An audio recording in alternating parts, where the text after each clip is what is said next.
फल अनुसंधाना गोपी विवेकी परम सुजाना करैल धर्म करम मन भानी वासुदेव अर्पित नृप ज्ञानी चढ़े बजे बार बार एक राजा मृगया कर सब साजी समाजा विंध्याचल गभीर बन गयौ मृग पुनीत बहुमारत भयऊ बिरत विपिन नृप देखि बराहु जन बर दुरहु बड़ विदु नहीं समाद मुख माही मनो क्रोध बस उगिलत नाही गोद करालत सन छवि गाई धनु विशाल पीबर जदिकाई गुगुरात हय और आए चकित बिलोकत कान उठाए नील महीधर शिखर सम देख विशाल बराहो जबर जले है सुटुकी निप आखिन हो निबाहु आवत देखि अविद अधिकर बाजे चले बराह मरुत गति भाजे तुरत कीन नृप सर संधाना मय मिलि गयौ मिलोकत बाना तगित गिधीर महिष चलावा करि छल सुवर शरीर बचावा प्रकटत दुरत जाय मृग भागा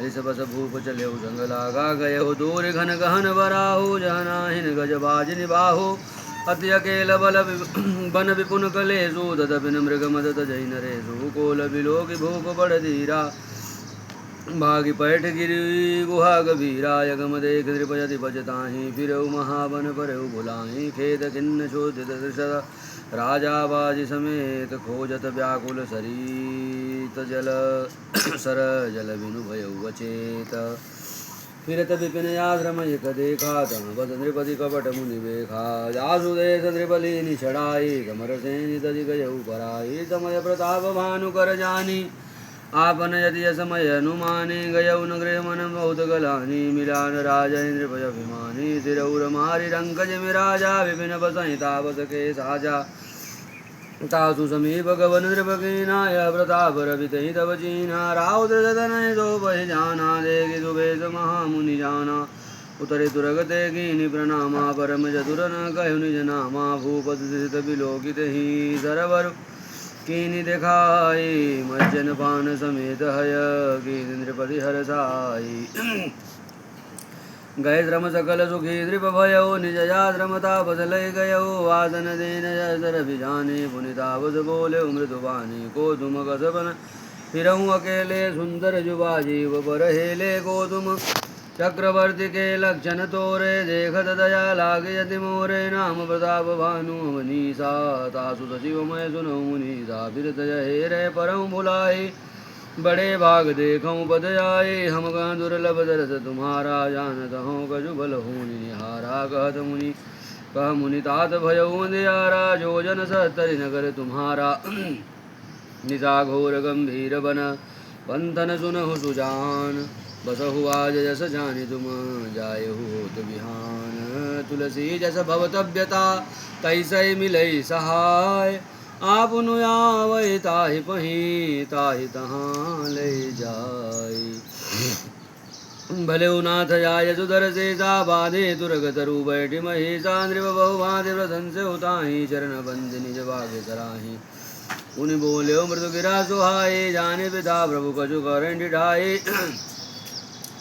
मोहि मुनीश से उत सेवक जानी नाथ नाम निज कहूँ बखानी तहि न जान नृप नृप सुजाना भूप हृदय सुकपट सयाना वैरी पुनि छत्री पुनि राजा छल बल कीनि जहई निज काजा समुझि राज सुख दुखित राते यवान लई वसुल गई छाती सरल बचन नृप के सुनिकाना भैरव तुम्हारी हृदय हरसाना कपट बोरी बानी मृदुल बोले उजुगुति समेत नाम हमारी भिखार अब निर्धन रहित निकेत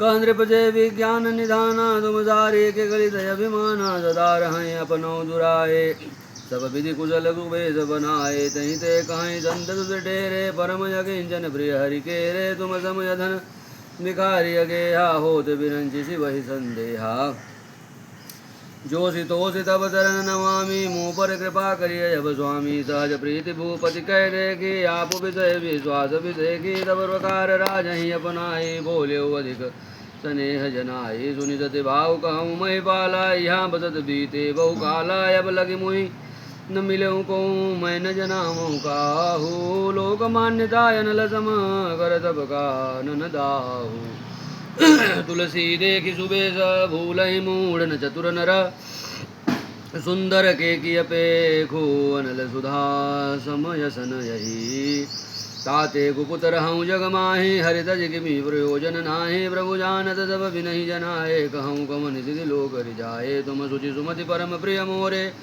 प्रीति प्रतीति मोहि पर तोरे अब जो तात दुराम दोहि दारुण दोष घटयति मोहि जिमि जिमि ताप सुख हहि उदासा तिमिति नृपहि उपज विश्वासा देखि स्वबस कर्म मन बानी तब बोला तापस बग ध्यानी नाम हमार एक तनु भाई सुन नृप बोले पुनि सिरुनाई कहूँ नाम कर रथ बखानी मुहि सेवक यत यापन जानी आद से उपजी जबहि तब उत्पत्ति भय मोरी नाम एक तन हेतु तहि देह न धरि बहोरी जनियाचरज करहु मम बानी सुत तपते दुर्लभ कछुनानी तब बल ते जगत जय विधाता तब बल विष्णु भये परित्राता तब बल शंभु करहि संघारा तब ते अगमन कछु संसारा भयउ नृपहि सुनि अति अनुरागा कथा पुरातन कहे सुलागा कर्म धर्म इतिहास अनेका करहि निरूपण विरति विवेका उद्भव पालन प्रलय कहानी कहसि अमित याचरज बखानी सुनि महीप तापस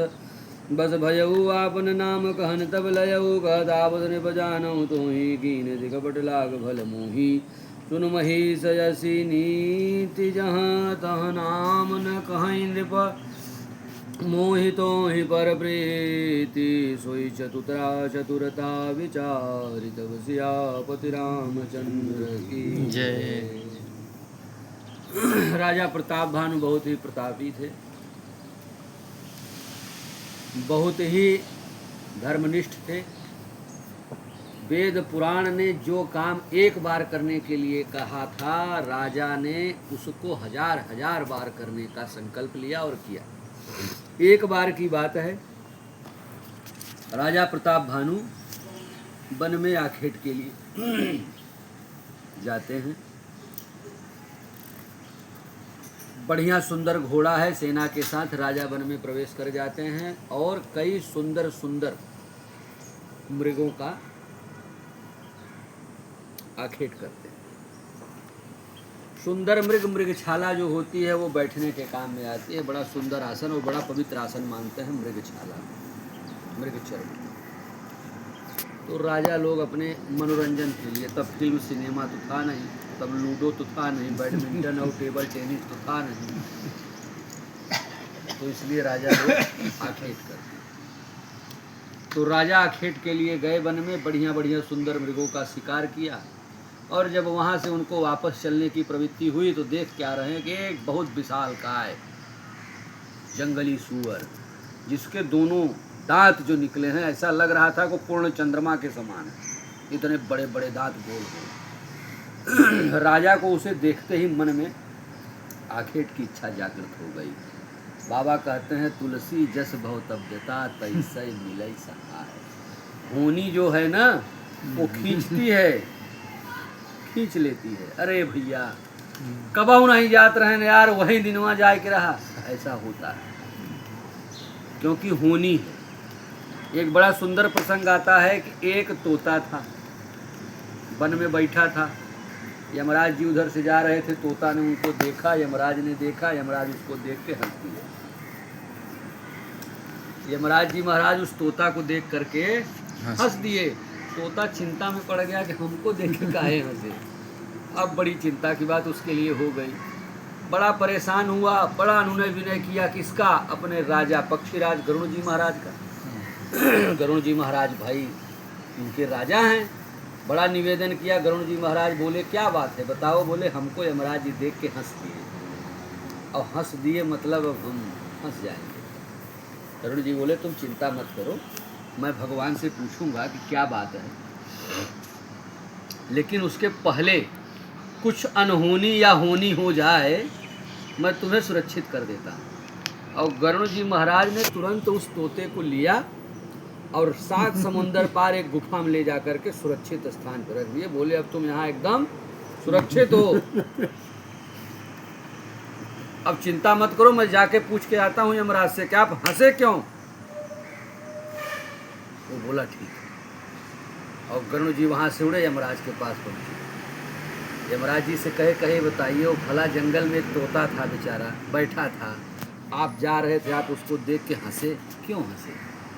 यमराज जी बोले और कोई कारण नहीं था, मैं ये सोच रहा था कि विधाता ने रचना की है कि इसकी मृत्यु 7 समुंदर पार एक गुफा में होगी, तो मुझे यही सोच के आश्चर्य हो रहा था ये यहाँ है, कैसे उड़ के जाएगा 7 समुंदर पार, और इसकी मृत्यु का समय एकदम निकट है। तो विधाता यहाँ कहीं चूक कर दिया है। गरुड़ जी अपना माथा फोड़े, कहे हे भगवान, विधाता ने यही रचा था, तो यही है तुलसी जस भव तब्यता, जो होनी है वो करवा लेती है। वैसे ही राजा प्रताप भानु जी उस सुअर को देख करके उनके मन में, शिकार किसका करने गए थे? मृग का। अब करने क्या लगे? सुअर को मार के क्या ही मिलता उनको? मृग से तो मृग चर्म मिलता, ऋषियों मुनियों को दान देते, आशीर्वाद मिलता, इसीलिए लिए थे कि ब्राह्मणों और मुनियों को मृग चर्म का दान करते, बड़ा पवित्र दान माना जाता है। लेकिन करने क्या लगे? सुअर के पीछे। अब सुअर भागने लगा, वो तीर चलाने लगे, राजा ने अपने घोड़े को भगाया और सुअर इधर उधर नाना प्रकार के कौतुक करता हुआ सुअर जंगल में भागने लगा। राजा उसके पीछे पीछे, कई तीर मारे, लेकिन सुअर ने अपनी कौतुक कला से उस तीरों को विफल कर दिया। भागते भागते भागते जब सुअर ये समझ गया कि राजा दृढ़ संकल्पित है, बिना मुझे मारे अब ये छोड़ेगा नहीं, तो सुअर मध्य जंगल में जा करके उस वन में एक गुफा थी सकरी सी, उस गुफा में जाके छुप गया। राजा ने देखा, बहुत खोजा, विचार किया कि मैं इस गुफा में जा भी नहीं सकता। अंततोगत्वा राजा ने उसको मारने का विचार त्याग दिया। परंतु रात्र होने को आई है, संध्या का पहर आ गया है। राजा और घोड़ा दोनों भूख प्यास से एकदम मूर्छित अवस्था में, दोनों से चला नहीं जा रहा है। सेना सब पीछे छूट गई, राजा मार्ग भूल गए, कहाँ जाएं। बड़ा विषमय स्थिति आई राजा के सामने। अब करें क्या महाराज प्रताप भानु? अंततोगत्वा घूमते घूमते घूमते घूमते जंगल में गए तो उनको एक कुटिया दिखी। उस कुटिया को देख करके उनके मन में बड़ा संतोष हुआ कि चलो इस जंगल में कोई तो मिलेगा।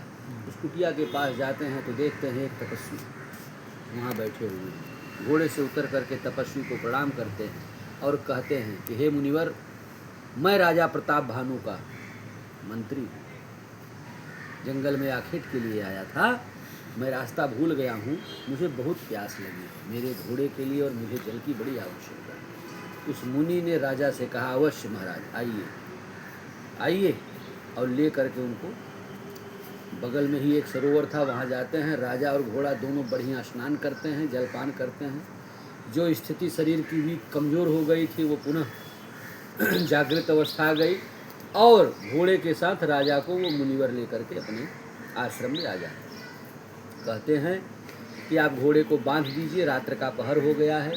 आपने अपने राजा के नगर का नाम नहीं बताया है, आपने अपने राजा का नाम बताया है, तो उनका नगर यहाँ से 70 योजन दूर है, आपको जाने में आज सहूलियत नहीं होगी, अतः मैं आपसे कहूँगा कि आप यहीं रुक जाए। राजा वहीं पे रुक गए, क्या बन के? सचिव।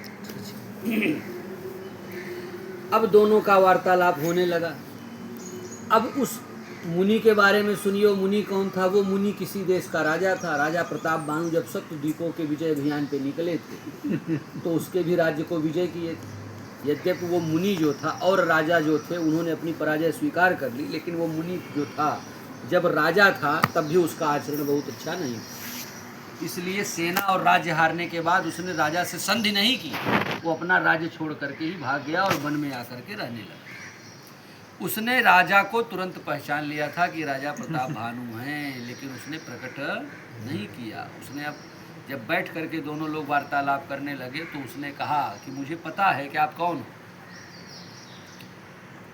आप कौन हो ये मुझे पता है, और मैं जानता हूँ कि आपका नगर कौन सा है, आप राजा प्रताप भानु।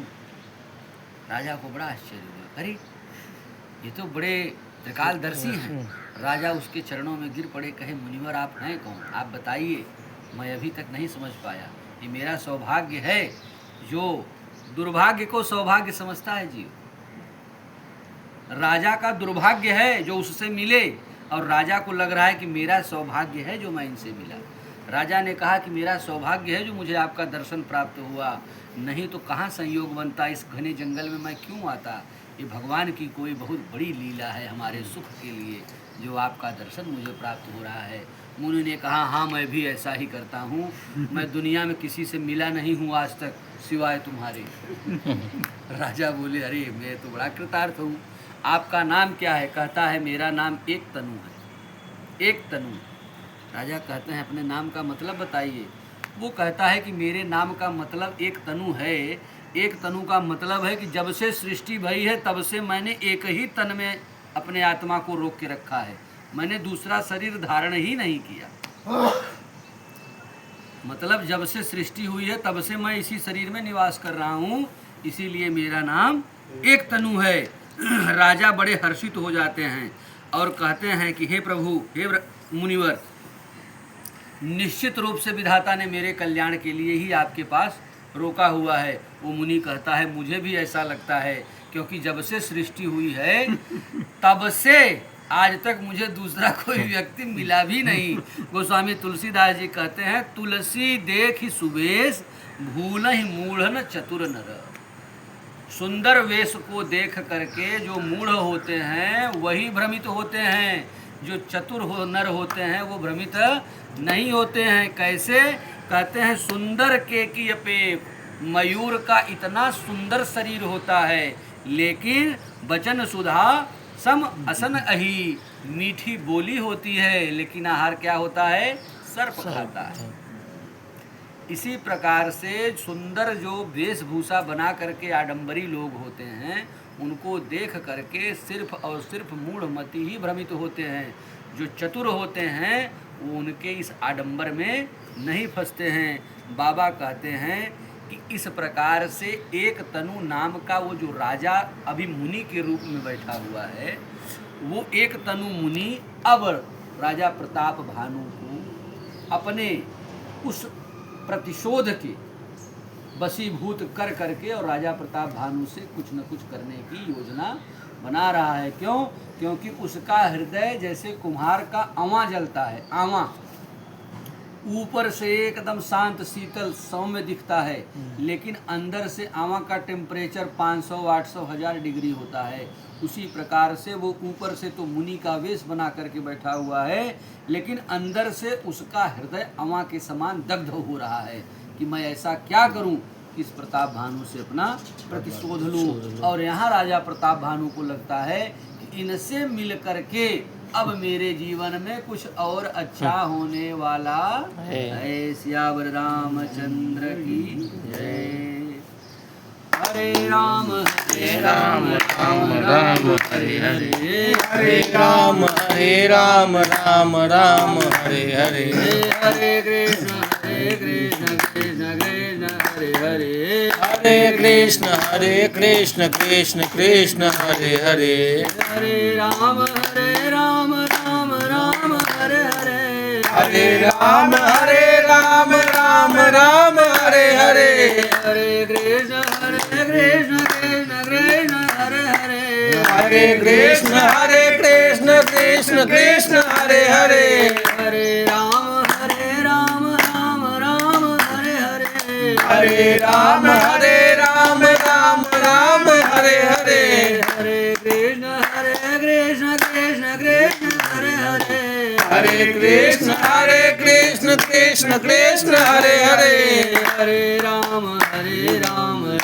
राम हरे हरे, हरे राम राम हरे हरे, हरे कृष्ण कृष्ण कृष्ण हरे हरे, हरे कृष्ण कृष्ण हरे हरे, राम हरे हरे, राम हरे हरे, राम हरे हरे। श्री राम जय जय राम, श्री राम जय जय राम, श्री राम जय जय राम, श्री राम जय जय राम, श्री राम जय जय राम, श्री राम जय जय राम, श्री राम जय जय राम, श्री